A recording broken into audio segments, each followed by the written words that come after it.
Hello, everybody, and welcome to exercise 13-2. This is accounts and notes payable. So let's take a look at this one. So on September 1st, I purchased inventory from Encino Company on account for $50,000. Aston records the purchases gross and uses a periodic inventory system. So right over here, 9/1/20, this is going to be inventory. I'm going to be crediting accounts payable, purchasing it on account.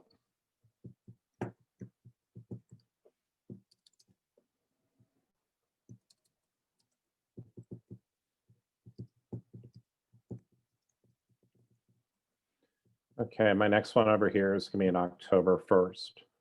I issued a $50,000 12-month 8% note to Encino in payment of the account. So what I'm doing here is I'm basically substituting the accounts payable with a note payable.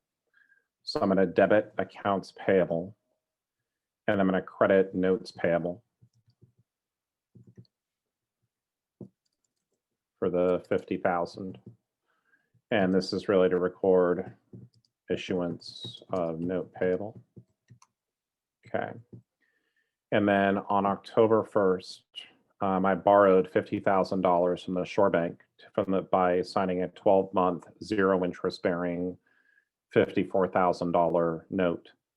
So what this is going to be is I'm going to be debiting cash, because that's the amount of money that I'm borrowing of $50,000. The amount of the note is $54,000. Now for this difference here, right, we never have a zero interest bearing, right? That's never going to happen. Rather, what we have to do is we have to impute interest. So what I'm going to do for this here is I'm going to have basically $4,000, and this is going to be a discount on notes payable. And what will happen is over time is that I will be going through and then amortizing this to interest expense. Now, normally what I would typically do, and depending on how I go through, I don't have an interest rate, but normally what I would go through and do is I would probably just go through and prorate this every single quarter to interest expense. So we'll see how that works momentarily.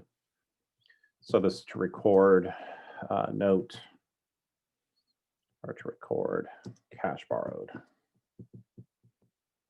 Okay. So right over here. So let's go over here and see. Okay. So we prepare journal entries. Now the next thing I need to do is I need to prepare adjusting journal entries. So this is part A. So when I go through and I prepare adjusting journal entries, what I'm going to be doing here is for the inventory, there's really going to be no adjustment. Wasn't really told if I was sold anything, but typically I don't really adjust inventory. But here for this notes payable, there's going to be interest. And so what this will be, okay, so this is going to be interest expense. This is going to be 50,000 times 8% times 3/12.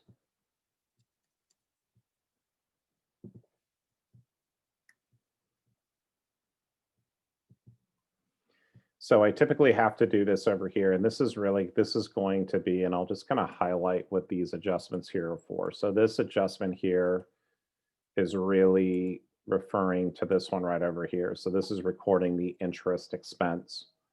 And because whenever I'm doing an adjusting journal entry, the interest is actually not being paid. So this is going to be interest payable over here for 1,000 to record interest expense on Encino note.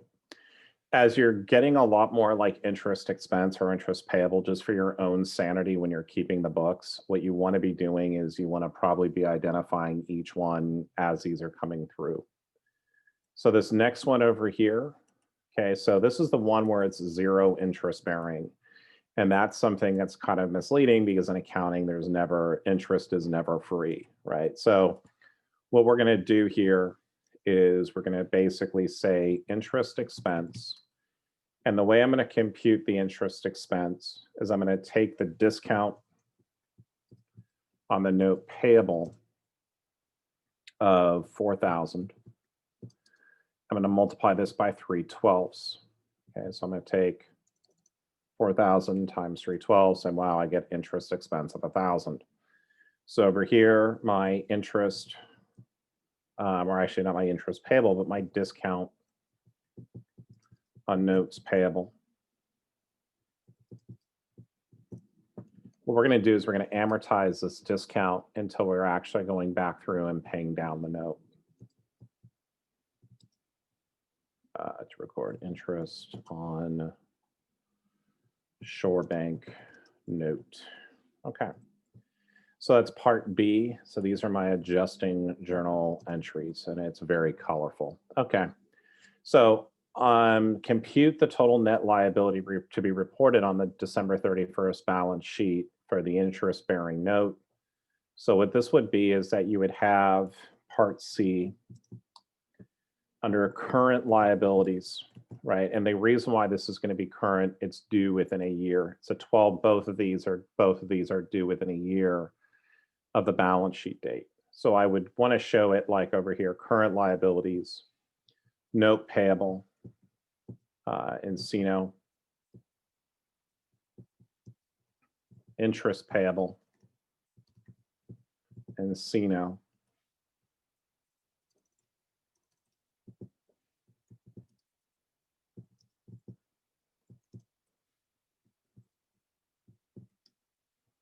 over here at 51,000. And I don't know, I'll have to look at the solutions momentarily to make sure I did this right. You know, you never know. But this is how we would go through and show this over here. And then at the same time, I would have a note payable, Shoreline or Shore Bank. This is going to be 54,000 because this is the legal amount of the note that I signed. However, I'm going to need to deduct out the unamortized amount of the discount. So here, my discount on notes payable on 10/1/20 was 4,000. I amortized 1,000 of this to interest expense. So my ending balance over here for the discount on notes payable is going to be $3,000. So this discount is like a contra liability account.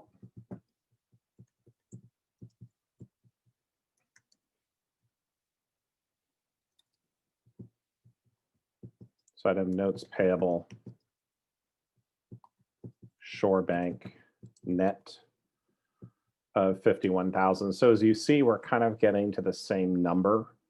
It's just going to be in different places. And I think the other thing I would be doing too is in your footnotes, under notes payable or under your liability footnote, you would want to be including like more information that this is like an 8% note due to Encino. This is a $50,000 zero interest bearing note.